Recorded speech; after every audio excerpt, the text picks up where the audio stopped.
Can you play one instrument? Maybe two. How about 11 at the same time? Because this band can, and if this band were to break up, it would be a bit of a problem.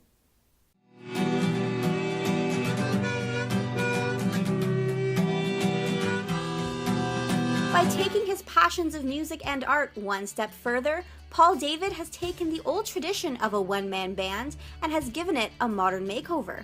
With his artistic background, Paul builds all of his equipment, leaving a very accurate motto of build it, play it, sell it.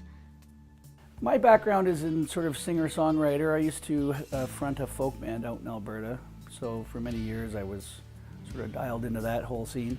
And a one-man band moved in next door to me, and I was very influenced by him, and so I decided to go off on my own and become a one-man band. How did you start off? So I started off very simple. It was just basically hi-hat, tambourine, and a kick drum, so it was boom checka, boom checka. But over the years, you know, part of my mandate has always been in my own mind, is to push this as far as I can go with it, and I'm still pushing it. With the progression of technology, Paul is able to give his show a little more kick, like with the use of a custom guitar that functions as multiple instruments.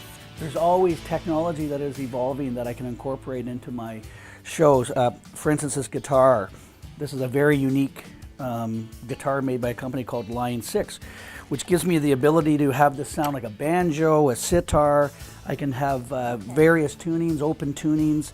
It allows me to do the palette of music that I can do on this guitar is immense. The Bandaloni drum kit weighs about 40 pounds and goes on like a backpack. Paul uses shoe attachments that operate the drum and has a cord attached to the guitar. When pulled, it will interact with the other instruments on the kit.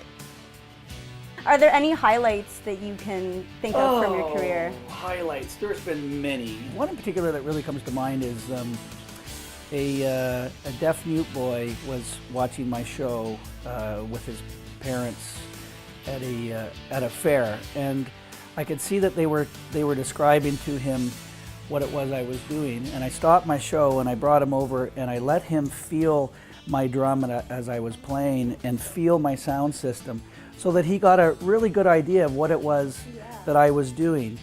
And you know, he lit right up, and when he had his hands on my sound system I was performing, you could just see that he could really sort of sense and feel what was going on. And I don't think there was a dry eye in the crowd. Me, this is Conestoga Connected. And this is an odd job.